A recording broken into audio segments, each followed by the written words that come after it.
Network, where the time is 420, 24/7, 365.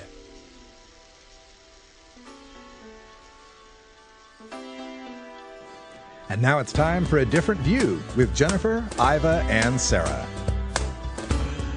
Welcome, everybody. You're listening to A Different View. Hi, Sarah. Hi, Iva. How are you guys doing tonight? Doing good. It's a great day. How about you guys? Pretty good, pretty good. It's the start of a week. I'm feeling slow this week.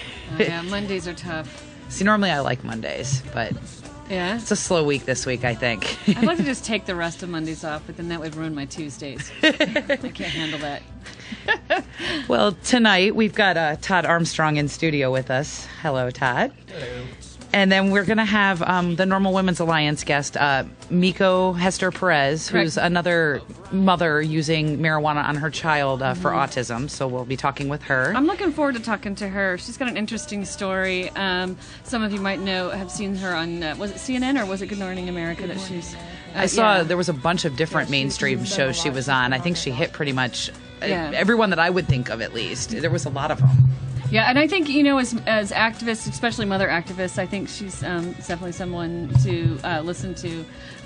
If you hear that fiddling, that's Todd Armstrong. He's our in-studio guest tonight.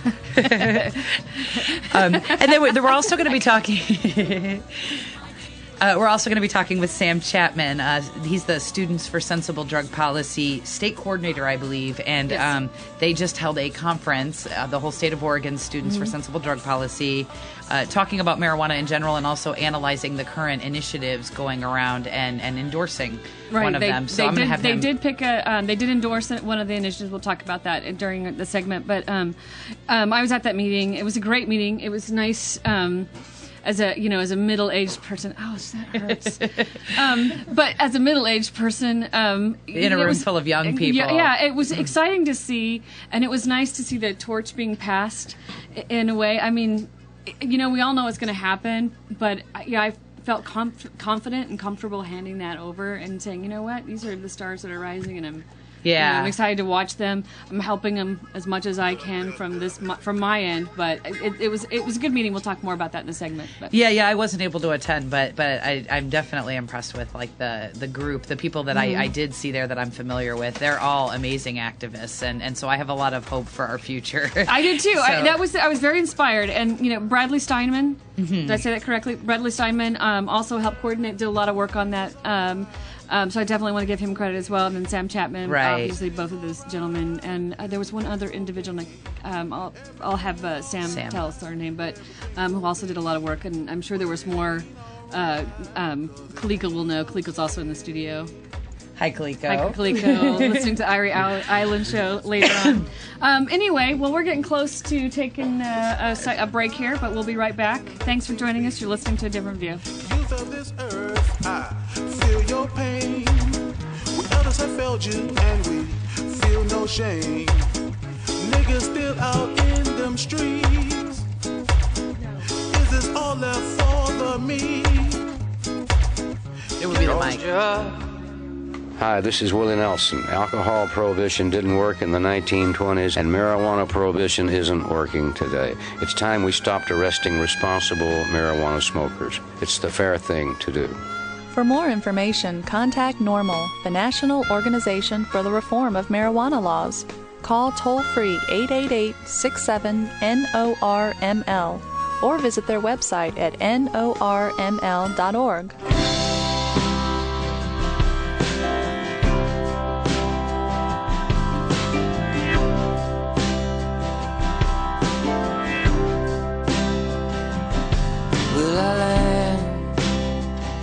Come down from the clouds, put my feet on the ground, step out of this dream. Home seems so far away from where I am today, and I don't care what people say, I'm just living day to day.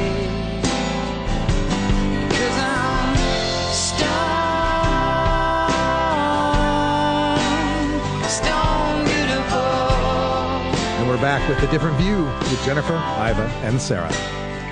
Hey, welcome back. I'm Iva. I've got Sarah here and Jennifer with me. Thank you so much for coming back and listening to us. For a lot of you, it's a late Monday night, but we want to liven the mood up a little bit. We've got a local celebrity in our studio. Todd Armstrong was one of the up-and-coming, I would not say up-and-coming, you're like there. You're busy. I try. You're busy these days. You're a hard one to catch. How's things going? Tell us what's going on. Comedy life's going pretty darn good. Good. Not too bad, just hitting the road a lot, and lucky enough to spend the past few weeks in Portland, and I might be at Harvey's this weekend, depending on who you talk to, whether the manager or the owner. So, I should be with my best comedy friend Jesse Joyce this weekend at Harvey. Either way, I won't say anything, talk any shit about Harvey's until we get that straightened out. But either go see for sure Jesse this weekend, and probably me and another local favorite, Boomer. Good. Now, who else? Who's that other local? Boomer. He's been on the show before. And I thought you meant like up and. No, just Boomer. He's former local radio See, DJ. Todd, I think everything you say is funny. So no, I try. Just a passive aggressive shy guy that tells jokes on random occasions. Well, that's cool. And so you live on a houseboat? You were telling me earlier. Yeah, that's got to be kind of past 7 strange. years.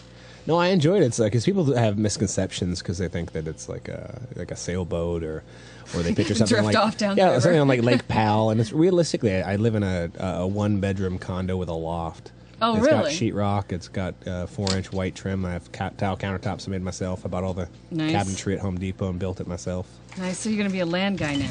Yeah. It might be for sale. I don't know. So that's actually the nice thing because my wife's migraines have been she hasn't worked in better part of a year. So it's like it's the last thing I have in a sense I can sell off. So I can cash in my my redneck IRA kind of. And but it works though because then I pay all the credit cards off and whatnot, and then hit the road because then she's feeling better in a sense of like we've been straightening out with a bunch of different things, which.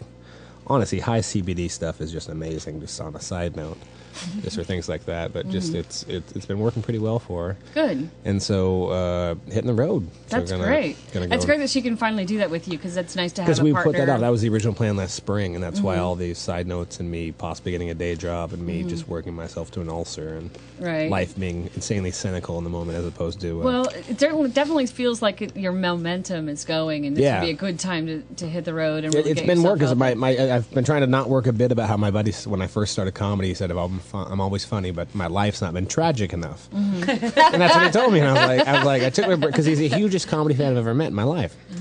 And he's like, no, think about it. He's like, Carlin grew up in a prostitute. Pryor grew up in a brothel, and he set himself on freaking fire.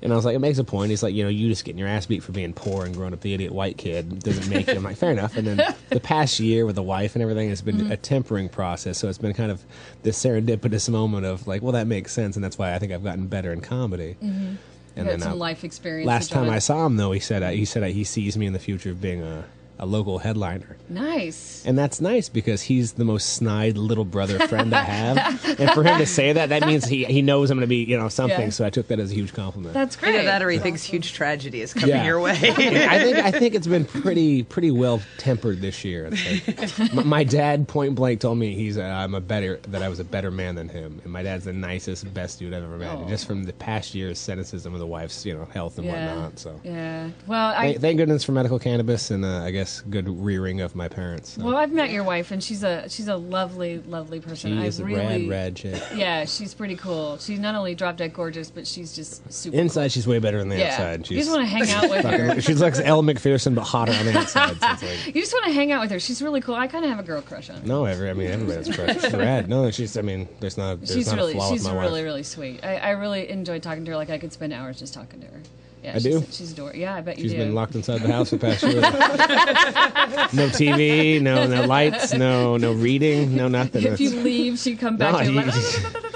Just to get migraines for 10 months straight and try to not kill yourself in the sense of from pain, but then you really learn to know yourself and your marriage and your husband. And I as a migraine sufferer, I absolutely understand. I don't have it to the level that she had it, but I certainly And that She's was a my special introduction case where to even though cannabis. HSU can't figure it out, so it's like there's nothing that works for her other than medical cannabis and chiropractic. Well, and I think finding the right strain helps. Finding the right joke. method too, because sometimes smoking isn't appropriate. It's not the best. BHO and peanut butter.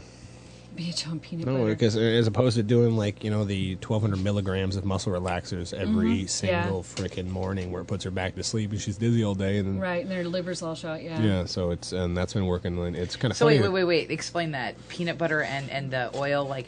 Yeah, she just made when you have great friends and artists about the community to actually work with the different textures of BHO, because a lot of it's sticky, a lot of it's like crumbly or whatnot. You can work into a palatable paste where you can just pick it up and warm up the peanut butter and mix it in, and then she eats it. Oh, okay. And then Does that minimize some of the taste? Like a lot of people with the oil, they just don't like that flavor. Because she cannot eat flour in food. She's very finicky. She can't. I mean, my wife can't be around any cleaners whatsoever. She's she brings bags of coffee with her when she comes out to gigs with me, because people wear perfume and she has to reset button over and over and over again. So it's everything has to be very, very finicky and proper. I remember the days. No, I remember being around somebody who was just laced with perfume, and they showered in it and washed their shoes in it, and by the way, put some in the wash too. And I was in a movie theater, and I just remember I was like, oh, I'll get used to it. And I went to high school with a bunch of Russian immigrants, so I learned that I don't ever want to smell like cologne, because that's all they ever bathe in. I'm not racist at all, but I grew up in Vancouver in the 90s. I know about perfume on tracksuits. Yes. No me gusta. Well, that's great. Where's your next gig? It should be at Harvey's. Saturday, baby. If all goes well. See, sometimes the CBDs make you forget things. No. No, I enjoy it. No, but I'm going to be up in Seattle a little bit. I'll be up in Milton and Issaquah. I'll be in Tacoma in April, and I should be at Bridgetown Comedy Festival in April as well. I just submitted my submission video, which is on YouTube. You can check it out at Goob the Knob. Goob the Knob. On YouTube, yes. Very good. And is that your Twitter handle still too? No, I switched that over to Todd Armstrong. I've switched everything over to toddarmstrong.net after the end of the month here. I'm getting the website all set up because I have to do the big boy Midwest tour stuffy. So I got to have a website that people can find. Yeah, I think it's going to go with toddarmstrong.net. I bought that in goobtheknob.com and toddarmstrong.com at a.com, because toddarmstrong.com is like a Christian ministry. It's like I probably read the Bible more times than that dude, but my viewpoint's slightly different than he probably was. The end of the story was different for you. Yeah, it's just I tried one of my favorite jokes I'm working on is I love when you read the Bible, you become an atheist, because it's because you have to keep starting at Genesis when it says that God created the earth, and the second day created light. It's like, wait a minute, well that first day would be infinite then, because a day is a point of reference and rotation. So it's like, wait a minute, what the fuck is going on? Here. And then you're supposed to read it over and over again and believe more. It's like, I don't know, I'm a little too almost autistic to get past this. Does brainwashing work like that if you read it over and over again? No, it doesn't. Because I'm so OCD and ADD, they put me in this. I was in the gifted classes from second grade on, a test. I had a tick or I'd knock on wood. I knew I'd be a comic, because I started as a kid. When I started getting worried about things, I'd knock on wood. I started knocking on my crotch and my head, making wood jokes, and so I'd have to do it 4 times every time I'd have a negative thought. Wow. And so my weird shift in belief of God as a child switched to this weird atheist OCD tick. but the nice thing about it is that's how I got rid of my ADD, is focusing on OCD by having my brain run off, and I'd see something that bothered me around the room, and it would allow me to almost methadone my ADD onto OCD, and then eventually I beat my OCD in my late 20s, and it's funny, the only time I ever knock on wood is when I'm really, really high and I have a negative thought. I'll just I'll knock once and I'll stop. You don't need to do it 4 times. Put my hand down and I'll catch myself doing it, shit, don't do it. And it's I'm in my mid-30s, and it's damn it. Your brain's a strange thing. No kidding. Things come back. And that's why I'm atheist. Roundabout. Short-term memory loss, my ass. Well, I think it's time for a break, and we'll be back with Miko Hester Perez from the Normal Women's Alliance. Thanks for joining us, Todd. Thank you again. I appreciate it. Thanks for the coming. Good. Hopefully you go Saturday. That's right.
smiling face, something I have never. Alternative Medical Choices offers healthcare the way it should be. Easy to access, patient-centered, team-based, and quality-focused.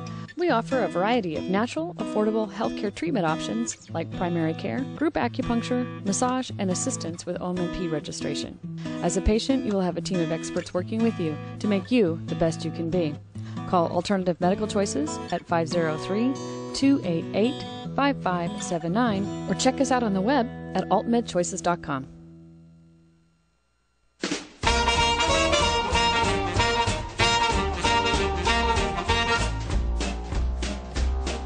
Say, Tom.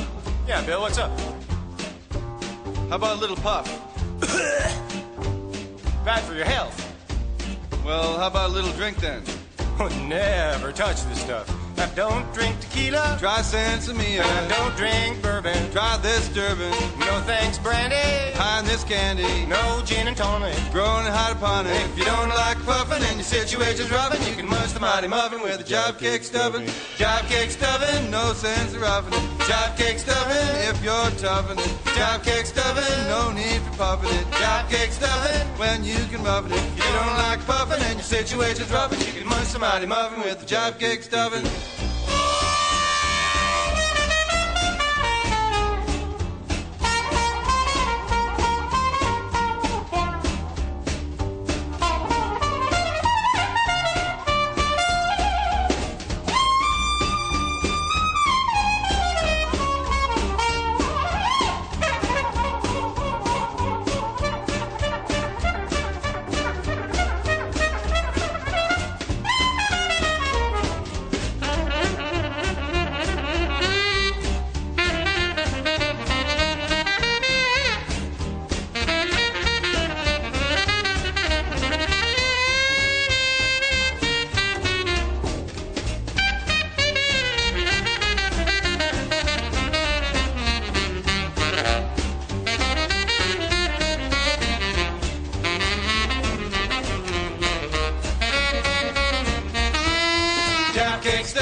Situation's roughin', you can munch the mighty muffin with a job cake stuffin'.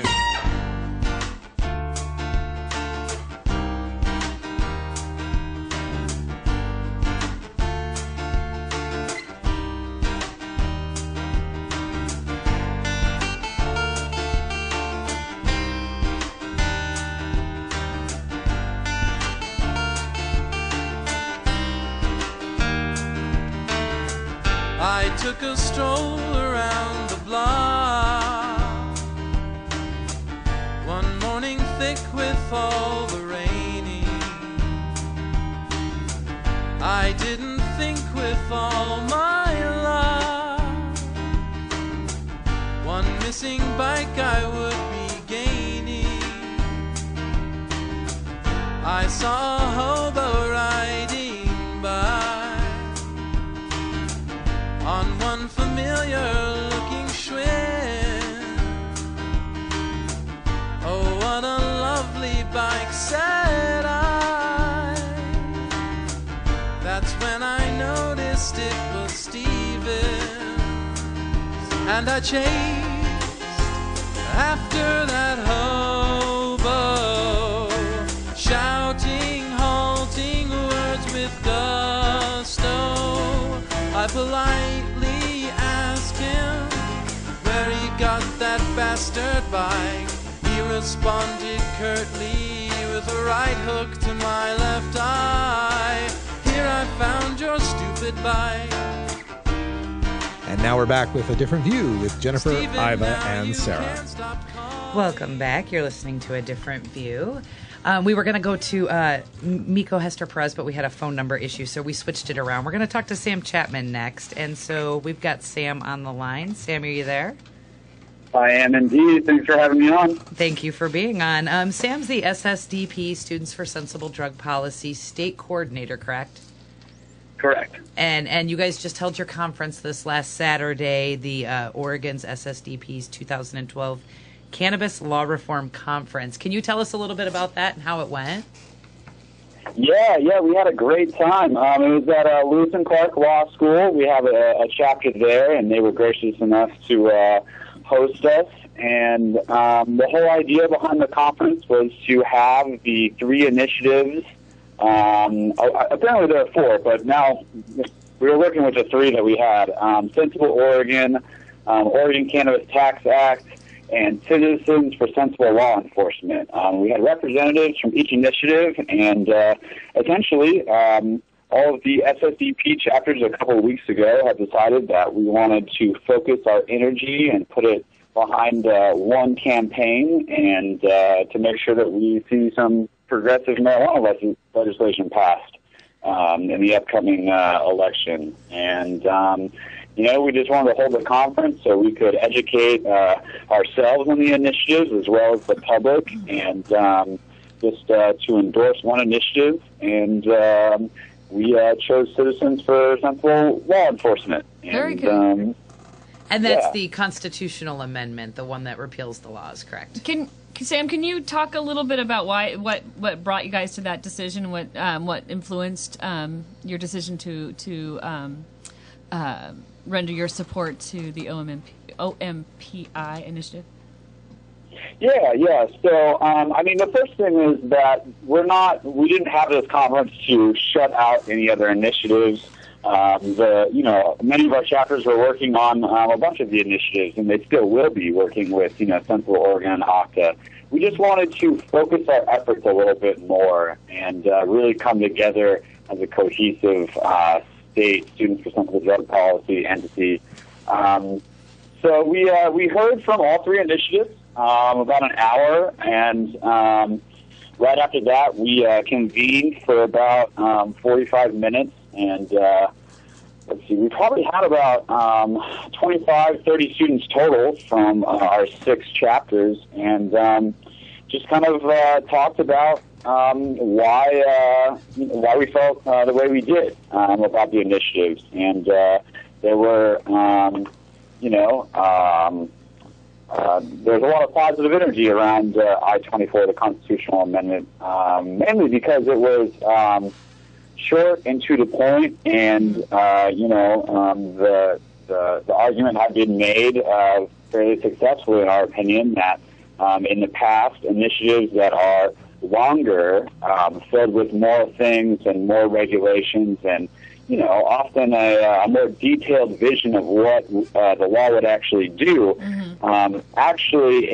resulted in creating more things for our opponents to pick at, more things to debate about. Correct. And that was really what it came down to. Go ahead. I think what for me, excuse me. For me, the OMPI, that's the way we do it, but the framework's already written by Octa. I haven't had a chance to read the Sensible Oregon yet, but for me, Octa is what we all would like to have, but I think we've got to talk about getting our rights there before we start talking about all the details, and maybe this is the fastest way to do that. And we said about the same thing, but it just kind of resulted back to, we do have to take these incremental steps to get to that point, and being humble about that decision, and recognizing that we can't be skipping any steps here towards the road to legalization, and simply passing a law that says anyone over the age of 21 is not going to go to jail for possession of marijuana, or cultivation, or as long as we're not endangering the public. That is a major step, and it also finally gives us the chance to legitimately stand up to the federal government. Right. And we really support that as well, especially as young students, who are often targeted as far as marijuana laws go. Right. And I was going to say that in dealing with all of these different petitions for so long, I think that's fundamentally the question that overwhelmingly people do agree to is, should we end prohibition? That simple question has overwhelming support. It's every one of those line-by-line details where you start to see people go, well, I support that, but not that. Yeah. I actually spent a long time arguing with a guy who kept telling me that he's in favor of marijuana, but he was against everything else. It was I was like, what exactly are you in favor of? It's green. Because he was opposed to every decriminalization, just the most simplest one he was opposed to. But he's like, oh, but I support marijuana. I'm like, So, I mean, there's a wide variety. Every single word is a point of argument. Right. But we really need the people to be discussing this broad question. And that's... Right, and I commend you, Sam, for pulling this together, because for me, when I was there, I felt a real sense of unity within this, in this area, or the cannabis community. I didn't want to rhyme, but anyway, I really felt that this was the right step in that direction, because we've all said this for a long time. With all the dissension in the community, we won't get anywhere. We need to support each other. And there were, I was looking around the room, and anybody who's done anything in activism in this community, in the state of Oregon, was there. Anybody that has, has dipped their toe in, but it's significant, except for you, Jennifer. Yeah. Significant. I wanted to be there, and I did watch it online later. I was going to say, Sam, that was amazing, too, that you guys were able to provide the recordings, because I had to work the whole day, so there was just no way I could be there. And I was able to watch it and start to finish, and hear all of the different panels and the questions and everything, and that was awesome. So that was a way to kind of expand even beyond the people that were there, and definitely that I think helps prompt these conversations throughout the state too. So absolutely, mad props go out to the Lewis and Clark Law chapter for that. Their facilities were just awesome, and perfect. They had at least 10 law students who were just taking names and kicking ass setting up that event, and the props go out to them all the way, especially Bradley Simon and Mira and some of the other law students out there. They did a great job putting it together. It was Mira. What was Mira's last name? I'm not sure off the top of my head. Oh, okay. Now you put him on the spot. I'm sorry, I didn't mean that. So Sam, what's up next for SSDP? What is up next? Well, that's a good question. We're going to have our first strategy meeting with the I-24 campaign sometime next week. We're still kind of figuring that out. But essentially, that's a really good question. We haven't had the time to come together on a conference call quite yet, since the conference was just on Saturday. But it's kind of just figuring out our role in this campaign as well, I think.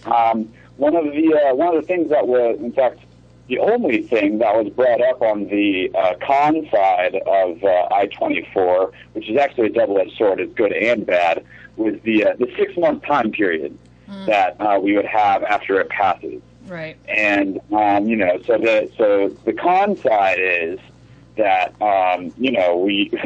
there's that in that time period. The lobbying, let the lobbying begin. Yeah. It's really going to be brutal.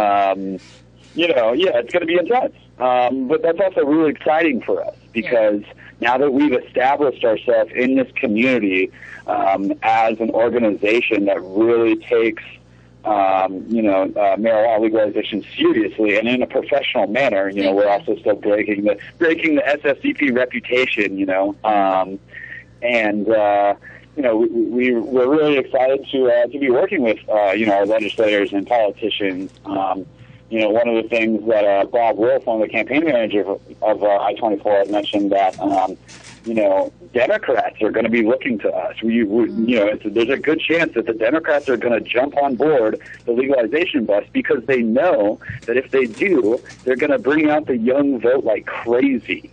Well, I think it's the next issue. I think it's the next hot button issue. They can't ignore us anymore. It was nice to see all the young people, ready to take charge, and like you said, in a professional manner. It was a great platform to bring the older generation. I hate saying that, but together. But I'm really excited to see what will happen with SSDP, especially in this area, because I think until recently they haven't quite had the influence until like probably the last couple of years, where people are starting to hey, let's pay attention to these kids. They're our next generation. There's what's coming up next. But looks like we're going to have to take a break pretty soon, Sam. Let us know how people can get involved with the Students for Sensible Drug Policy, because, definitely this group of young activists is important, and we want to make sure they're getting connected. So is it ssdp.org or is ssdp.org is the national site, and you can also go to Oregon SSDP.com, and that's our website. Excellent. And there's a way to contact you or to start a chapter or that kind of stuff all on there. Certainly, yes. My email is ssdpduck@gmail.com. Excellent. Well, thank you for being on the show, and thank you and everybody else that helped put together the conference this weekend. It was definitely a great event for the community, it was great. An opportunity to talk, which we don't get a lot in our community. So, yeah, I awesome. loved it. Thank you, guys. Thank you, Sam. Yeah, thanks for having me on, guys. Thank you. Have a good night. We'll be right back. But oh, how it grew on me.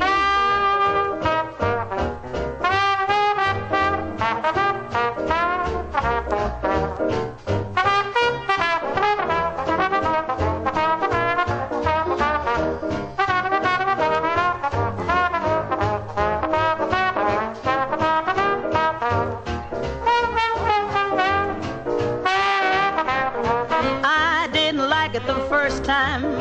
I thought it was so strange. I wasn't getting much younger, so I just made the change. No longer is the stuff on the shelf, 'cause now I make a pig of myself. I didn't like it the first time, but oh, how it grew on me.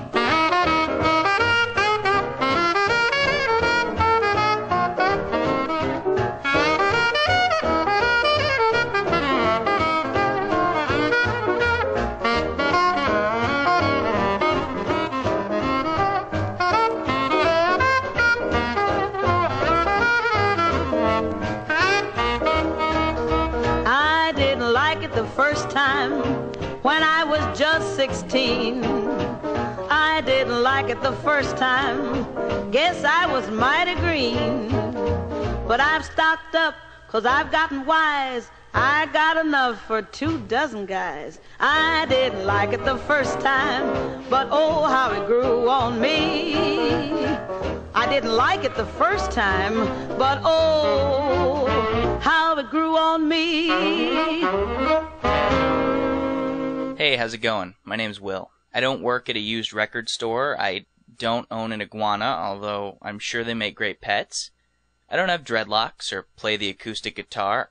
I can remember quite well, thank you, and no, I don't constantly have the munchies.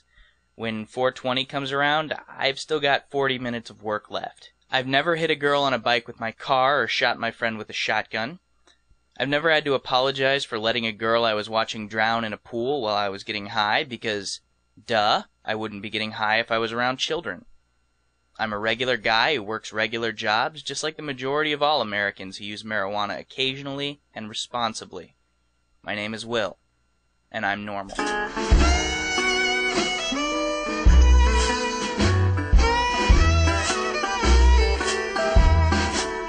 Well, the tea ain't green in this Texas town. You know the stuff we get, it's all scorched and brown because it's dry down here.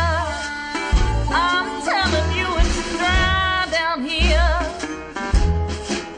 I can't get nothing nowhere because it's dry down here. Now Jim, he ain't got none, and neither does Jane. Oh brother, can you spare a little just to ease my pain because it's dry down here. Well, it's dry down here. You can't get nothing nowhere because it's dry down here. They say in New York City you just pick up a phone and then the candy man will drive it right to your home. But it's dry down here. Lord, it's dry down here. You can't get nothing nowhere, Lord, but it's dry down here.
We're back with A Different View with Jennifer, Iva, and Sarah.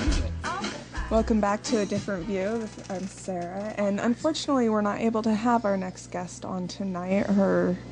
She is having to put her mommy hat on and take care of some things at home, so we'll try to get her for a different night. So we were thinking maybe we just talk and have some calls, take some calls if anybody's interested in calling in. The number's 971-533-7111.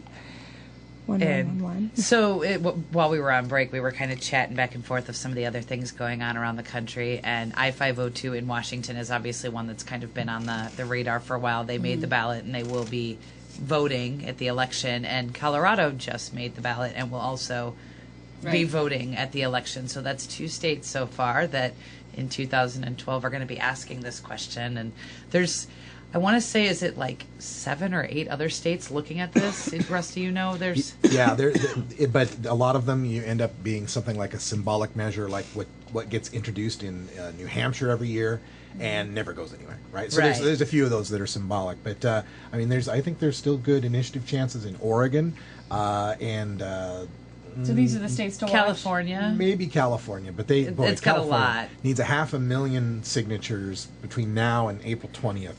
But when we look at last year, they did it in like 2 months and had like twice the signatures. So it depends upon how motivated. Yeah, they are. if everybody can coalesce behind one and get major funding for it, who knows? Depends on the weather too. You know, and I've kind of lost touch with a lot of the news recently, so I sort of feel bad because I've been really, really busy working another job. But I was watching some videos the other day, and I saw where all 3 of the different people trying to put together California initiatives met up, and they basically signed this agreement together that said, hey, funders, pick one, and we'll all jump on board. Just pick one to fund. So, instead of it being like 3 conflicting initiatives at that point, what they're at least trying to put out there is we have 3 ideas. Right. Yeah. You have more choices. It's not just this idea. It's pick any of them, which is kind of cool. That might actually get the right momentum going in California. Yeah. So, and that's much nicer than what we saw, last year. But the problem with all this is just like starting a food fight in junior high. No, sincerely, is everybody wants a food fight to happen. Everybody does. Right. But you don't want to be the first kid to throw it and have no one have your back. And inherently, that's what it is. You have 3 kids are standing up, and they're willing to, okay, we'll throw it, just you pussies need to get behind one of us and throw some freaking bananas or something. So. You can't really blame them. You got to appreciate the kids that stand up on top of the table and scream food fight. Praise them and help them. And support them. Give them some money. It's kind of the same thing that's happening in every state. There's always a bunch of people that like, hey, mine's better than yours, and they start tearing down the others, and then basically they start creating the argument for our opponents, and then if anyone's lucky enough to get to the ballot, the argument's already formed. And excuse me for interrupting, ladies, but we have a call coming in from the 714 area code, and I believe it may be Miko. Is this you, Miko? No, actually, this is Manny. Oh, hi, Manny. We were looking for Miko Hester Perez. I'm excited. I was hoping Manny would call. What's up, Manny? Miss you, brother. Yeah. But we got the note from her that she couldn't make it on, so thanks for letting us know. Okay. All right, bye. That was very polite. I like that. That was polite. I like that. I like that. Manny's a good dude. Yeah. Manny's always got your back. He does. I have not met Manny. Nor have I. And I am completely confused now because I don't even know if that was the right phone number. Manny's awesome. I thought it was Papa John, which I love that goddamn garlic dipping sauce. That was a Manny for the one in Hazeldale I ordered from. So no, I was going to say though that going back to the idea of the different initiatives and mine's better than yours and all of that. I think that the problem is that sometimes we forget what we're competing with because it isn't each other, and that's kind of said a few times. But we're not fighting each other for the best initiative. We're all trying to end prohibition, right? And it doesn't really matter how we end it. It doesn't. It definitely there's like better options and worse options. Don't get me wrong, but ending prohibition is the goal, not all of my dreams It's and desires. getting more people you know? from out from underneath the tire of the bus. That's an argument I keep hearing. I agree, but don't you also think too? A lot of people want to be the Gandhi of this movement. They need to understand it's not going to be that. It's going to be a workers' revolt. It's going to be more the Soviet Union. And no one singular person, because that even goes against the nature of the it's not going to be like cannabis overthrown community in general. Look at how they tried to overthrow Hitler. Try to be this weird us doing it thing. It didn't work. It's got to be this massive, we all agree this is horse shit. Right, let's get and on. that's the beauty of it. I was going going to say, and I talk about it a lot, when I'm petitioning, because I think petitioning, if people haven't done this, you just need to do it for a day or two, just for the experience. Right. Because you learn a lot about the people you're around. And you find out that it's the guys, with the suits and the really expensive, they're like, I'm happy to sign that. Hell yeah. Yeah. And then it's the people that you expect to sign it that are most oppositional. They are the worst. We don't the people really that buy know, it but don't want it growing in their neighborhood. They are the cancer on America. And these people, I'm serious. I'm not joking you at all. Depending upon my mood, depends upon how I respond to some people. But the people that will look you dead in the face, and you don't know how many times I hear this, that'll cut into my profits. I'm like, you really have the audacity to tell me that? I'm cool if that's your thing. It also cut into provisional governor's head in North Mexico. That's exactly what you're supporting. I try to point out to them that you're basically selling somebody else's freedom for that profit, and if that's what you're after, power to you. Yeah. I have different morals than that. I'm not going to tell you how to run your life. I'm hoping more people favor my way and sign this petition. And we change these laws so that we're not selling out our buddy to go down to the prison so that I can smoke a bag of weed and make $20. Well, and the other thing, this grants patients more rights, too. This really gives patients more rights if we have more legalization. And so if you're going to be using it for medicinal purposes, wouldn't you want more protection? I think that the problem is that we're too lost in that world, though. Because the average person doesn't even go there. Patients' rights, there's an issue called patients' rights. They don't even think about these things. Right. It's a three-pronged attack, well, hold on, though, because it's such a large issue. And once you're in the movement, you kind of assume that everybody's made it over that first hurdle. Right. And everybody's walking into that wall, and you're not going anywhere until you get them over that wall. And that wall is to get them to understand that this shouldn't be a crime. And if you talk to them about those right issues, we all agree on that. The most rabid prohibitionists are like, well, we don't send people to jail for pot. What do you mean you don't? Isn't that what's on the law book? Yeah. Well, yeah, but that doesn't happen.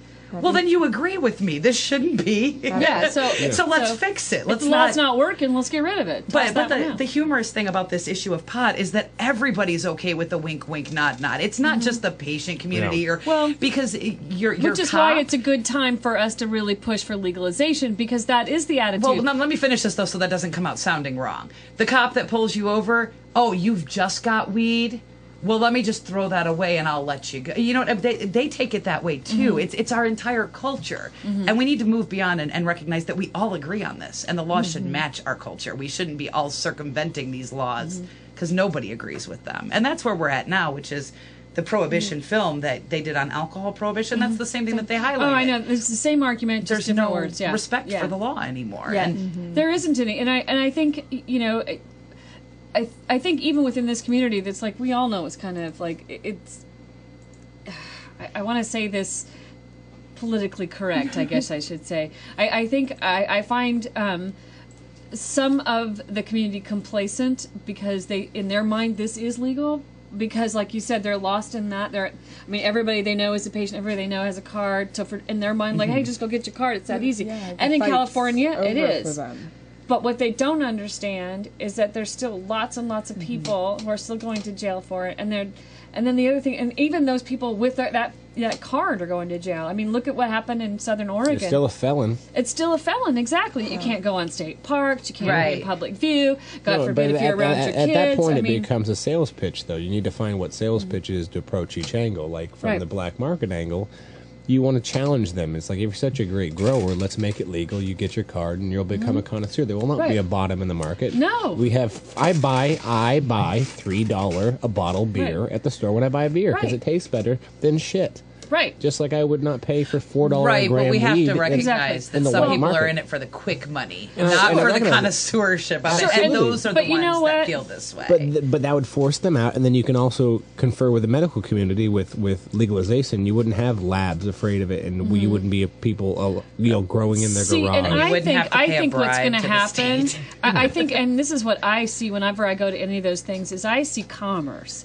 I see Exactly, huge and that's commerce the that doesn't approach to have any- prohibitionists. well, exactly, it has nothing to do money, with weed. hand over fist, money. And the thing, and that was the but one that dehumanizes it, and that's the problem I have with No, that. no, Because no, then but- it's no, no, like, no, oh, there's as long no- as we can make a buck, No, everything's okay. There's nothing more human than capitalism. Because Right, no. You Sure. have to respect the momentum of capitalism as a sense of a catalyst, or at least an inertia to better human growth. I will agree with you guys that there's an economic argument, and a very strong one, but we have to make the public well aware that that's not the only argument we're relying No, on. true, but you have to. No. But But it's the my most point is sensible different, sales though. pitch. My point is, and I think that we should show the public the commerce and the reason why I say that is because most people think of here's some weed, and then they see this donor, and then they see the money. Say that. Wait a No minute. one knows about medibles. Right, nobody knows about medical. So we've got a whole nother segment to talk about all this. So I'm going to throw one more thing out. We're going to go to break I'm really gonna quick. talk first. No, I know you've got a lot to say when we come back. No, I was going to say that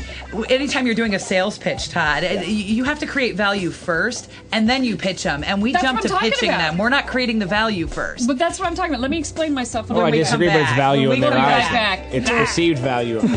We'll be right back.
weedmaps.com. I'm Radical Russ from Normal. In my job as outreach coordinator, I travel every month, and when I'm on the road, I need a fast, accurate way to find the medical marijuana dispensaries in the area. So I turn to weedmaps.com.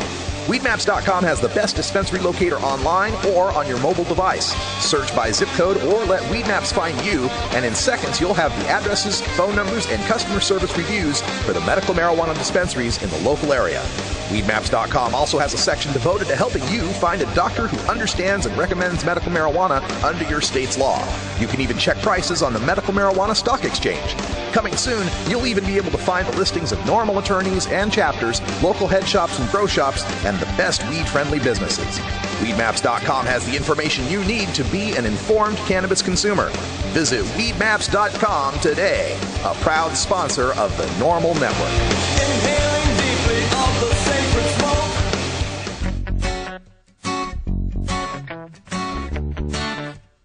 You can smoke as much as you like. You can smoke as much as you like. It's so sticky, smells so nice. I can keep it blazing all night, and baby, you can smoke as much as you like. I said you can smoke as much as you like. Pass that bowl, hit that pipe. We'll be high as a kite, and baby, you can smoke as much as you like. I said you can smoke as much as you like.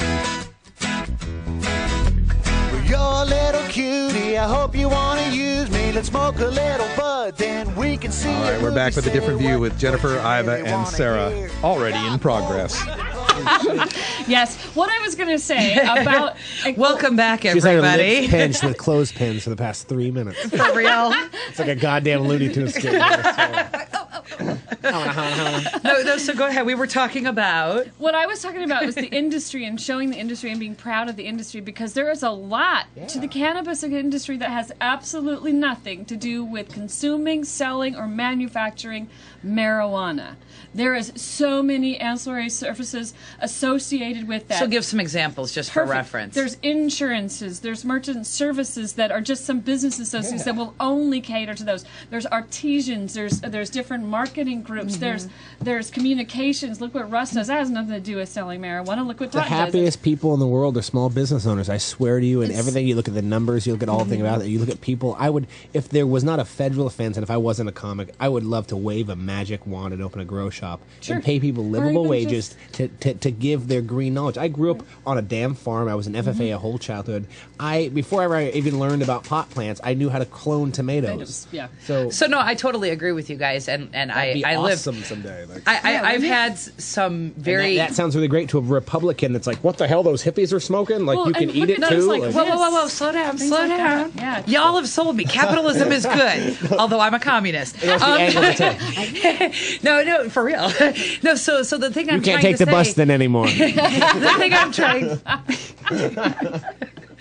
So the thing I'm trying to say though is that while all of these things are good, I think that first we have to talk about the item that we want to be for sale. And I agree that marijuana has a lot of benefits and stuff, but I don't want to sell the public on it simply because it can make us money, because I feel like that demeans it.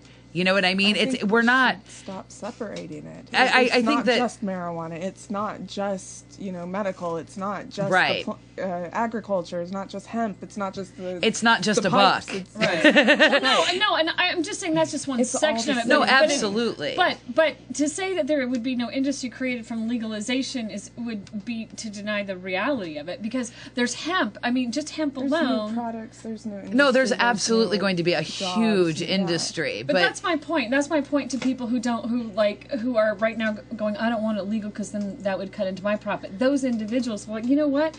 Change your business plan, because there's going to be something for you to do. You already have. They don't have typewriters anymore. Right? Yeah. And I'm saying that there's all different kinds of people, though. There's people, through all spectrums of belief, and I think that the particular people that are people that are legitimately looking at this as a business opportunity, as opposed to a way to make a buck, are viewing it differently. Sure. You can adapt your business practices to better meet the needs of your environment. Yeah. That's what businesses do. Instead of looking at the profit that you're losing, look at the profit you're gonna gain because of what. What I'm saying that is some people are just convinced that it's an easy way to make a lot of money, and there aren't a lot of those. No. So they are not wanting to let go of the one that they have. And while I don't pretend to say that there's like a lot of these people, it always amazes me the gall with which people say this. That's what I'm trying to say. But those people you're not going to convince, because to them it's this huge profit ratio to that. There's not something to May replace I offer that. a consolidation of your thought? What I think, if I understand what you're saying, there's some people for whom marijuana is their business. There's other people for whom easy money is their business, and it just happens to be marijuana. Exactly, and that's There's what I'm trying meth to say. and crack. We'll eventually arrest you for you being an asshole. We'll worry about those people later. No, and I'm saying that these are those sorts of people, and you're not really going to convince them of the merits of the economy. They drive T-tops. You can But the spot them other really people easily. that think marijuana is just horrible, I don't think that they're also going to be convinced for the money. Now, there are some people. I was surprised. Well, you don't when, use the same argument with everybody you meet. So, I mean, because everybody's button is different. So, But I want everybody to recognize the idiocy of locking people up for cannabis, the waste of our money, not the money that we can make. That's partitioning the smoke. If you just present to them that it's a plant, you shake the tree at the foundation, and then you start just like Ron Paul will never be elected, but Ron Paul should get elected because he'll yank so far hard right psycho libertarian, states right constitutional abortion, state right medical marijuana, state right weird shit.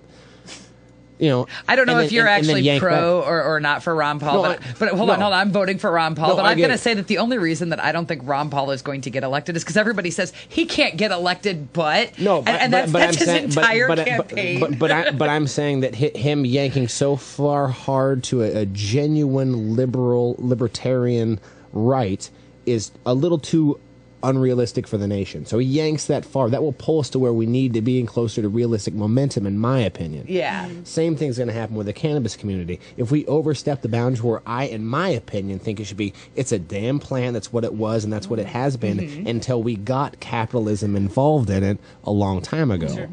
Actually, that's interesting too, because that leads into the I-502 issue. That's what I'm always trying to tell people is that there's no reason why you can't support something that is kind of sucky while loudly saying, you know what would make this 10 times better? This sucks, but it's better than nothing. And I can walk all the way to the voting but... booth with my sign saying, we should be allowed home grows, and what the hell with this DUID? You know what I mean? Why not? Right. And vote yes. Even if but taking that opportunity for that free promotion. But a better route to go momentum. is say, this is the first step. Towards, right. Because it's a ratchet. My topic a couple weeks ago was about ratcheting motions. It's all about, I think, in my opinion, it's a ratchet. You'll the key is to be never clear torque a wheel that you're not done. And I don't think that this initiative was to say that we're done with legalization. I don't think that's I don't think that's. I think that's what people fear. I know, but I mean, but the thing is that look back in our history. Anytime we've had to civil rights, alcohol prohibition, gay rights, any of that stuff, it's chunking away at the brick wall piece by piece. You know, we all want just utopia. I mean, don't we all? But we have to convince all those other people who do feel like, yeah, that dirty stoner hippie is breaking the law and belongs in jail. They very much are on that bus.